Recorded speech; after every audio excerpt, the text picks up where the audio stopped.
സത്യമായി അരുളിയ തിരുവചനം, നിത്യസത്യമായി അരുളിയ ദിവ്യവചനം, ശാന്തിയായി ദീപമായി നമ്മിൽ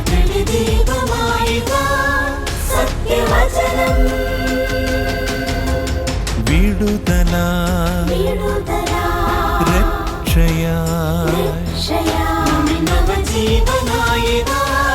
സത്യവചനം സത്യം സത്യമാ സത്യം സത്യമാ സത്യം സത്യമാ സത്യം സത്യമാ.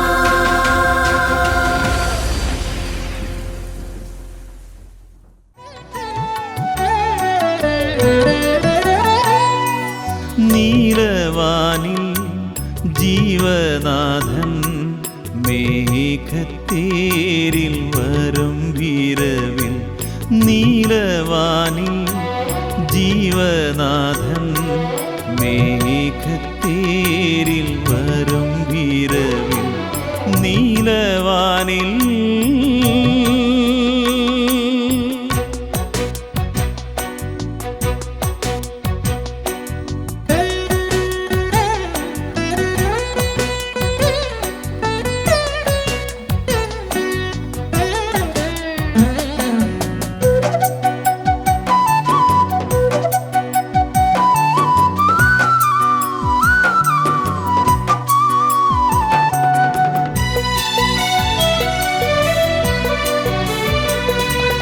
വിണ്ണിൽ നിത്യ വീടു തീർത്ത വീട്ടിൽ നമ്മെ ചേർത്തിടുവാൻ,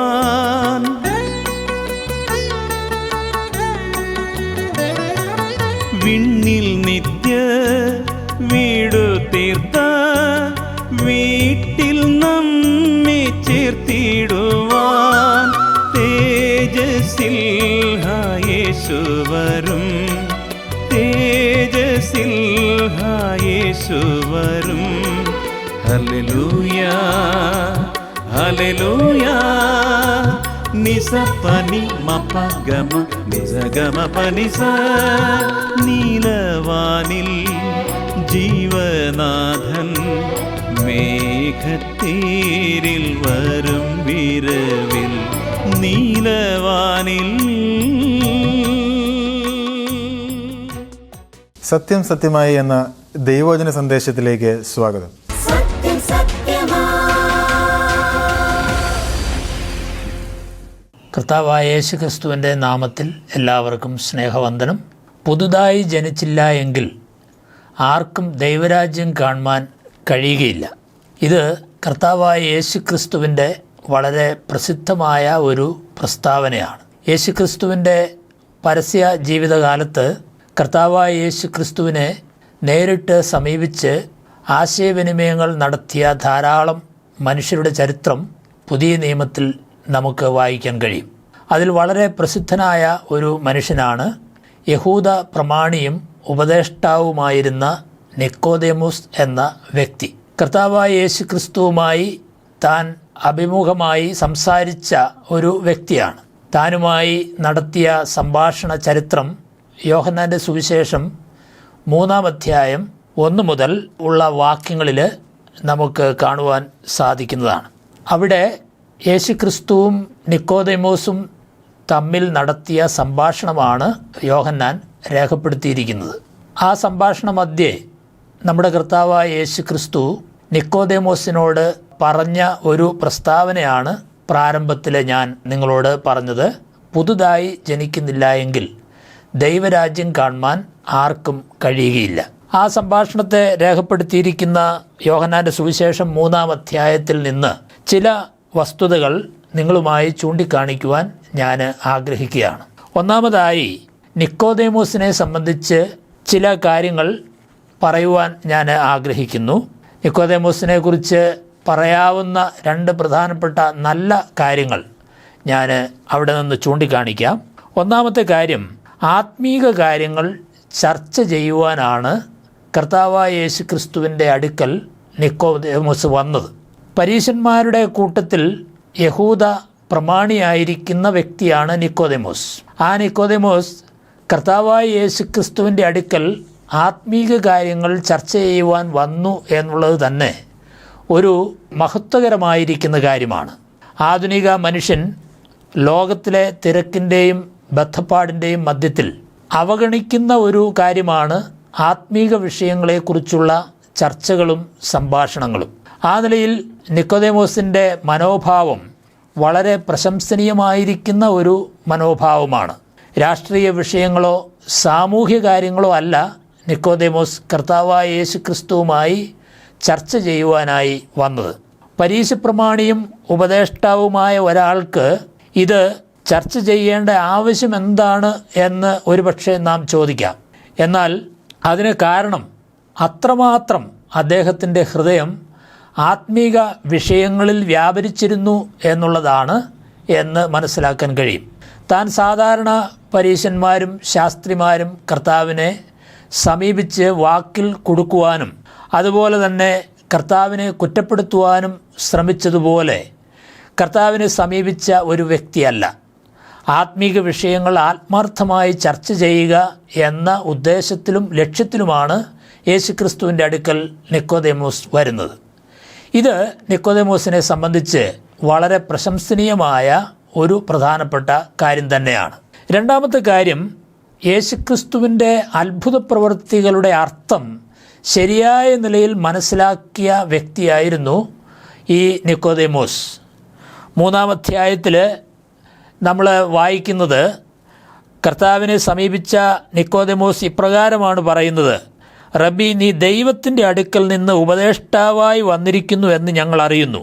ദൈവം തന്നോടുകൂടെ ഇല്ലെങ്കിൽ നീ ചെയ്യുന്ന ഈ അടയാളങ്ങളെ ചെയ്യുവാൻ ആർക്കും കഴിയുകയില്ല എന്ന് പറഞ്ഞു. യേശുക്രിസ്തു ചെയ്ത അടയാളങ്ങളുടെയും അത്ഭുതങ്ങളുടെയും ശരിയായ അർത്ഥം മനസ്സിലാക്കിയ വ്യക്തിയാണ് നിക്കോദെമോസ്.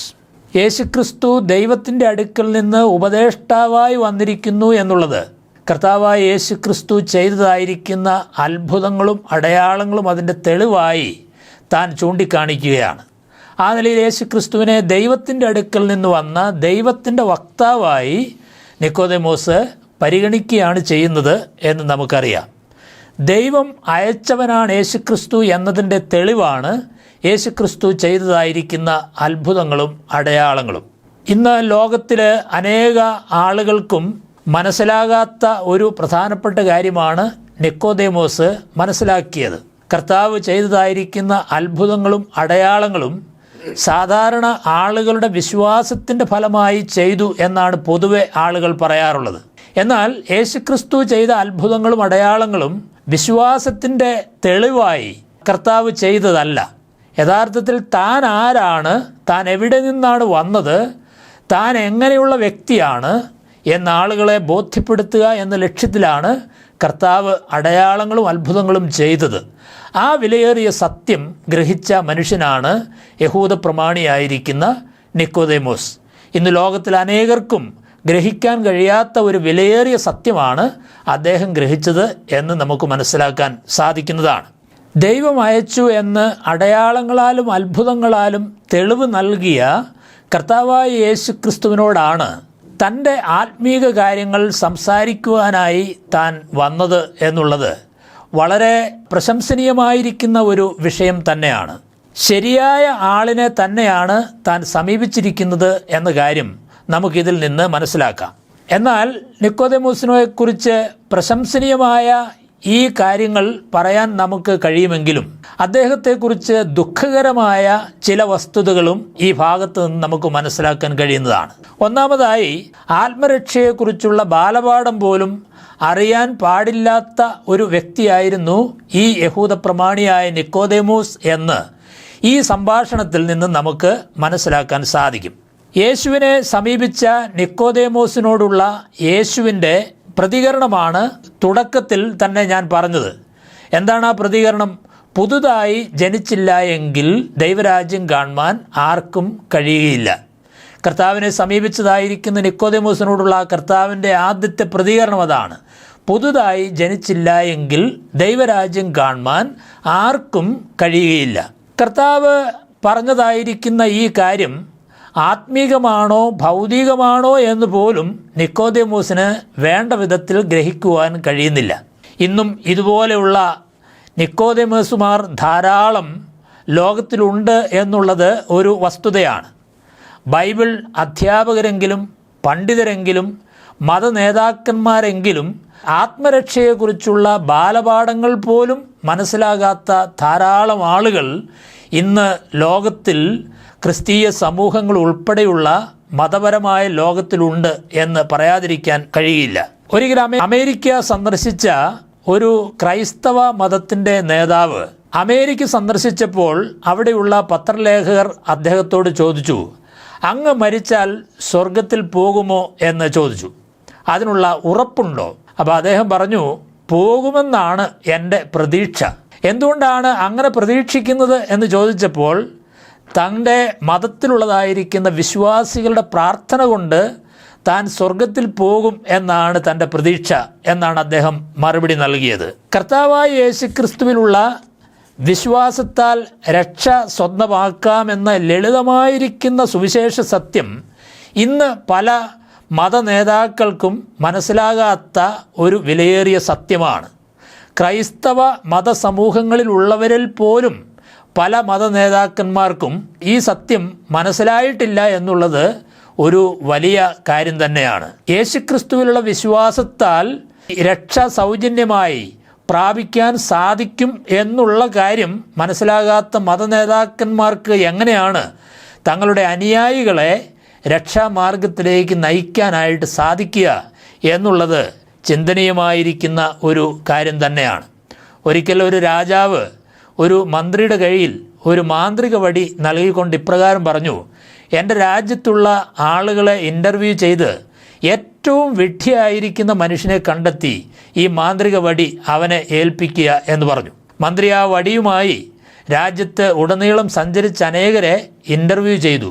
എങ്കിലും ഏറ്റവും വിഡ്ഢിയായ ഒരു മനുഷ്യൻ എന്ന നിലയിൽ തനിക്ക് ബോധിച്ച ഒരാളെ കണ്ടെത്തുവാനായിട്ട് അദ്ദേഹത്തിന് സാധിച്ചില്ല.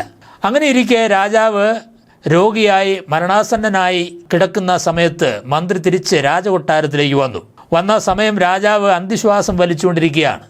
ആ സമയത്ത് മന്ത്രി രാജാവിനോട് ചോദിച്ചു, അങ്ങ് മരിച്ചാൽ ഇന്ന് എവിടെയാണ് പോകുക? അദ്ദേഹം പറഞ്ഞു, എനിക്കറിയില്ല, അതിനെക്കുറിച്ച് ഒരു നിശ്ചയവുമില്ല. മന്ത്രി പറഞ്ഞു, അങ്ങനെയാണെങ്കിൽ ഈ വടി രാജാവിന് തന്നെ ഇരിക്കട്ടെ എന്ന് പറഞ്ഞു.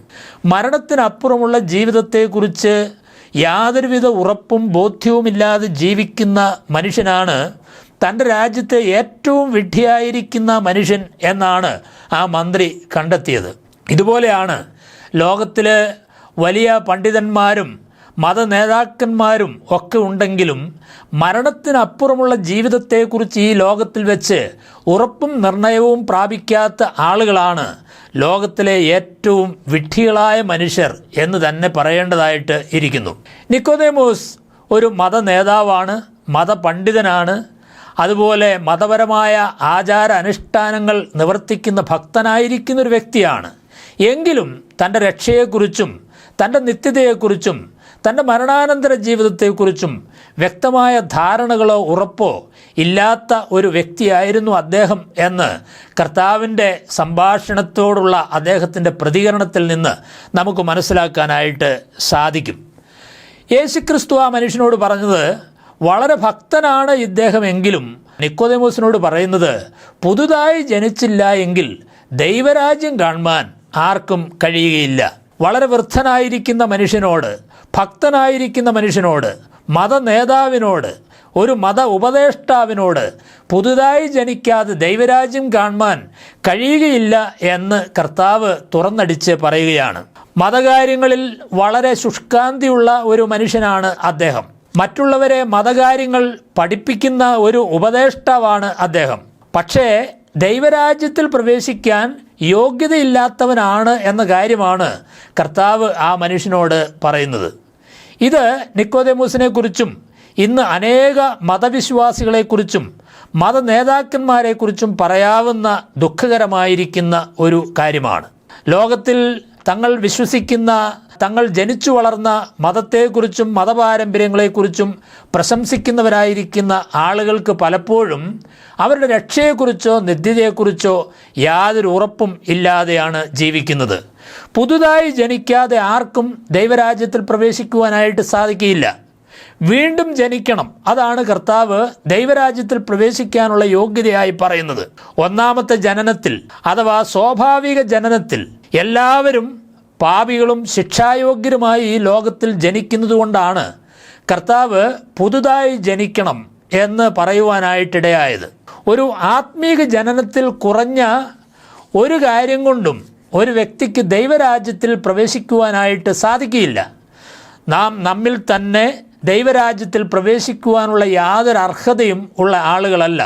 നാം നമ്മിൽ തന്നെ പാപികളാണ്. നാം നമ്മിൽ തന്നെ ശിക്ഷായോഗ്യരാണ്. നാം നമ്മിൽ തന്നെ നരകയോഗ്യരായി ജീവിക്കുന്നവരായ ആളുകളാണ്. എന്നാൽ ഒരു പുതുജനനത്തിലൂടെ ദൈവരാജ്യത്തിലേക്ക് പ്രവേശിക്കുവാൻ നമുക്ക് സാധിക്കും. എന്താണ് ഈ പുതുജനനം? പുതുജനനം എന്നതുകൊണ്ട് അർത്ഥമാക്കുന്നത് എന്താണ്? ജനനം എന്ന് പറഞ്ഞാൽ അതൊരു ബന്ധമാണ്. മരണമെന്ന് പറയുമ്പോൾ യഥാർത്ഥത്തിൽ അതൊരു വേർപാടാണ്. ശരീരത്തിൽ നമ്മുടെ ആത്മാവ് വേർപെടുന്നത് മരണം. അങ്ങനെയാണെങ്കിൽ ജനനം എന്നത് അതൊരു ബന്ധമാണ്. ദൈവവുമായിട്ടുള്ള വ്യക്തിപരമായ ഒരു ബന്ധത്തിനാണ് പുതുജനനം, വീണ്ടും ജനനം എന്ന് പറയുന്നത്.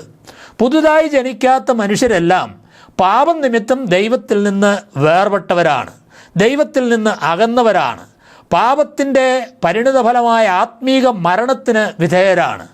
അങ്ങനെയുള്ള ആളുകൾ ദൈവബന്ധത്തിലേക്ക് വരുന്നതിനാണ് പുതുതായി ജനിക്കുക എന്ന് പറയുന്നത്.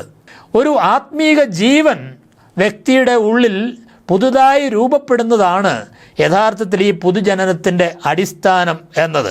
അതാണ് പുതുജനനം എന്നതുകൊണ്ട് അർത്ഥമാക്കുന്നത്. ദൈവബന്ധമില്ലാത്ത മനുഷ്യൻ ദൈവബന്ധത്തിലേക്ക് വരിക, ഒരു ജീവൽ ബന്ധത്തിലേക്ക് വരിക. അതാണ് പുതുജനനം. എങ്ങനെയാണ് പുതുജനനം സാധ്യമാകുന്നത്? വെള്ളത്താലും ആത്മാവിനാലും ജനിക്കണം എന്നാണ് കർത്താവ് അതിന് വിശദീകരണമായി പറയുന്നത്. ഇതിന് പല വ്യാഖ്യാനങ്ങളും വേദപണ്ഡിതന്മാർ നൽകാറുണ്ടെങ്കിലും പല വേദഭാഗങ്ങളുടെയും വെളിച്ചത്തിൽ നമുക്ക് മനസ്സിലാക്കാൻ കഴിയുന്ന കാര്യം, ഇത് ദൈവത്തിൽ നിന്നുള്ള ഒരു ജനനത്തെക്കുറിച്ചാണ് കർത്താവ് പറയുന്നത്. അതിന് ദൈവവചന കേൾവിയും പരിശുദ്ധാത്മ പ്രവർത്തനവും ആവശ്യമാണ്. സുവിശേഷം കേൾക്കുന്ന വ്യക്തിയുടെ ഉള്ളിൽ ദൈവത്തിൻ്റെ പരിശുദ്ധാത്മാവ് പ്രവർത്തിക്കുമ്പോൾ ആ വ്യക്തിക്ക് വിശ്വാസം ലഭിക്കുകയാണ്. അങ്ങനെ ഒരാൾ പുതുതായി ജനിക്കുന്നു, ദൈവബന്ധത്തിലേക്ക് വരുന്നു. ദൈവത്തിൻ്റെ വചനത്തിൽ മറ്റു ഭാഗങ്ങളിൽ നാം വായിക്കുന്നത്, യോഹന്നാന്റെ സുവിശേഷം 1:12 അവനെ കൈക്കൊണ്ട് അവൻ്റെ നാമത്തിൽ വിശ്വസിക്കുന്ന ഏവർക്കും ദൈവമക്കളാകുവാൻ അവൻ അധികാരം കൊടുത്തു. 1 യോഹന്നാൻ 5:1 ഇപ്പോൾ യേശുവിനെ ക്രിസ്തു എന്ന് വിശ്വസിക്കുന്നവനെല്ലാം ദൈവത്തിൽ നിന്ന് ജനിച്ചിരിക്കുന്നു. ഇത് നമ്മുടെ ഉള്ളിൽ നടക്കുന്ന ഒരു രൂപാന്തരമാണ്. ഇത് വിശദീകരിക്കാൻ മോശ പിച്ചള സർപ്പത്തെ മരുഭൂമിയിൽ ഉയർത്തിയ കാര്യമാണ് കർത്താവ് പറയുന്നത്. അതുപോലെ മനുഷ്യപുത്രനെയും ഉയർത്തേണ്ടതാകുന്നു. മോശ ഉയർത്തിയ പിച്ചള സർപ്പത്തെ പാമ്പിൻ്റെ കടിയേറ്റവർ നോക്കി രക്ഷ പ്രാപിച്ചതുപോലെ പാപിയായിരിക്കുന്ന മനുഷ്യൻ കർത്താവായ യേശു ക്രിസ്തുവിൽ വിശ്വസിച്ച് വീണ്ടും ജനനം പ്രാപിക്കുവാൻ, പാപമോചനം പ്രാപിക്കുവാൻ, രക്ഷ പ്രാപിക്കുവാൻ സാധിക്കും. അതാണ് കർത്താവ് പറഞ്ഞത്. അപ്പോൾ നമുക്ക് മനസ്സിലാക്കാൻ കഴിയുന്നത് കർത്താവായ യേശു ക്രിസ്തുവിലുള്ള വ്യക്തിപരമായ വിശ്വാസത്താലാണ് വീണ്ടും ജനനം ഒരു വ്യക്തിക്ക് പ്രാപിക്കുവാൻ സാധിക്കുന്നത് എന്നാണ് കർത്താവ് അതിലൂടെ വിശദീകരിച്ചത്. ദൈവത്തിൻ്റെ സുവിശേഷം കേട്ട് കർത്താവായ യേശു ക്രിസ്തുവിൽ വ്യക്തിപരമായ വിശ്വാസം അർപ്പിക്കുന്നവർക്ക് ദൈവബന്ധത്തിലേക്ക് വരുവാനായി സാധിക്കും. നഷ്ടപ്പെട്ടു പോയ ദൈവബന്ധം പുനഃസ്ഥാപിക്കുന്നത് വഴി പുതുതായി ജനിക്കുവാൻ ഒരു പാപിക്ക് സാധിക്കുന്നതാണ്. അതിലൂടെ ദൈവമകനായി തീരുവാൻ സാധിക്കും. ദൈവബന്ധത്തിൽ നകന്നുപോയ നാം ദൈവബന്ധത്തിലേക്ക് തിരികെ വരിക എന്നുള്ളതാണ് നമ്മെ സംബന്ധിച്ചുള്ള ഏറ്റവും പ്രധാനപ്പെട്ട കാര്യം.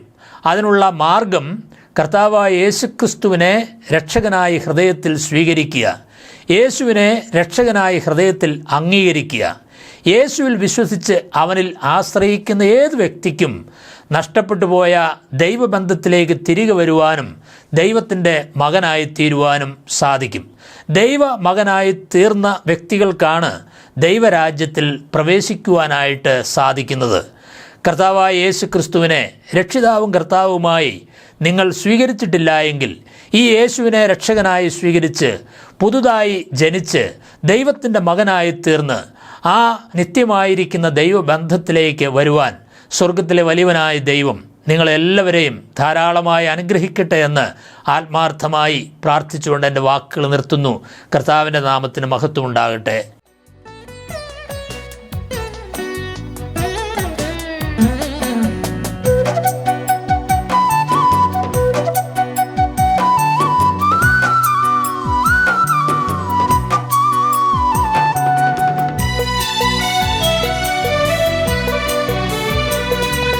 കണ്ണുനീരും കഷ്ടതയും അന്നു തീരും നിർണയമായി.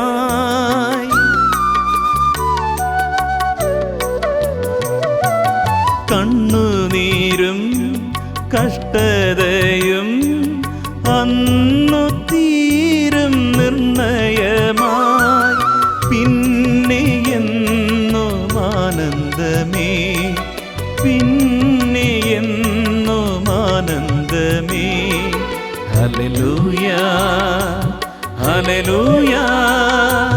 നിസ പനി മപ ഗമ നിസ ഗമ പനിസ. നീലവാനിൽ ജീവനാഥൻ മേഘത്തേരിൽ വരും വിരവിൽ.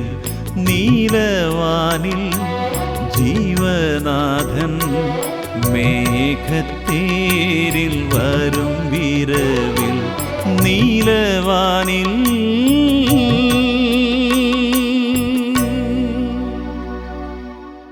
വീണ്ടും ജനനത്തെക്കുറിച്ചാണ് നാം ശ്രവിച്ചുകൊണ്ടിരുന്നത്. എന്താണ് വീണ്ടും ജനനം? ദൈവവുമായിട്ടുള്ള അഭേദ്യമായിരിക്കുന്ന ബന്ധത്തിലേക്ക് മടങ്ങി വരുന്നതാണ് വീണ്ടും ജനനം എന്നതുകൊണ്ട് ഉദ്ദേശിക്കുന്നത്. എവിടെയാണ് ദൈവവുമായിട്ടുള്ള ബന്ധം മനുഷ്യന് നഷ്ടമായത്? ആദ്യ പിതാവായിരിക്കുന്ന ആദാം ദൈവത്തോട് അനുസരണക്കേട് കാണിച്ചതിൻ്റെ ഫലമായി ദൈവത്തിൻ്റെ വാക്കുകളെ അവിശ്വസിച്ച് ദൈവം തിന്നരുത് എന്ന് പറഞ്ഞ പഴം പറിച്ച് തിന്നുകയും ദൈവത്തോട് അനുസരണക്കേട് കാണിച്ച് ദൈവത്തോട് പാപം ചെയ്യുകയും ചെയ്തു. അങ്ങനെ ആദിമ മനുഷ്യനായിരിക്കുന്ന ആദാം ദൈവത്തോട് പാപം ചെയ്തതിൻ്റെ ഫലമായി മനുഷ്യവർഗം മുഴുവൻ പാപത്തിന് കീഴിലാകുകയും അതേ മരണം സകല മനുഷ്യരിലും പരക്കുവാൻ ഇടയായി തീരുകയും ചെയ്തു. മാത്രമല്ല ദൈവവുമായി മനുഷ്യനുണ്ടായിരുന്ന ബന്ധം നഷ്ടപ്പെടുകയും ചെയ്തു. പുതിയ നിയമത്തിലേക്ക് വരുമ്പോൾ റോമാലേഖനം 3-ാം അധ്യായം 23-ാമത്തെ വാക്യത്തിൽ നാം വായിക്കുന്നത് ഇങ്ങനെയാണ്: ഒരു വ്യത്യാസവുമില്ല, എല്ലാവരും ഒരുപോലെ കൊള്ളരുതാത്തവരായി തീർന്നിരിക്കുന്നു, എല്ലാവരും ഒരുപോലെ വഴിതെറ്റി ദൈവ തേജസ് ഇല്ലാത്തവരായി തീർന്നിരിക്കുന്നു. അതുകൊണ്ട് പ്രിയപ്പെട്ടവരെ, നമ്മളിൽ നിന്ന് നഷ്ടമായിരിക്കുന്ന ദൈവ തേജസ്സിലേക്ക് വീണ്ടും മടങ്ങി വരിക, ദൈവവുമായിട്ടുള്ള അഭേദ്യമായിരിക്കുന്ന ബന്ധത്തിലേക്ക് വീണ്ടും മടങ്ങി വരിക. അങ്ങനെ മടങ്ങി വരുമ്പോഴാണ് നാം വീണ്ടും ജനിക്കുന്നത്.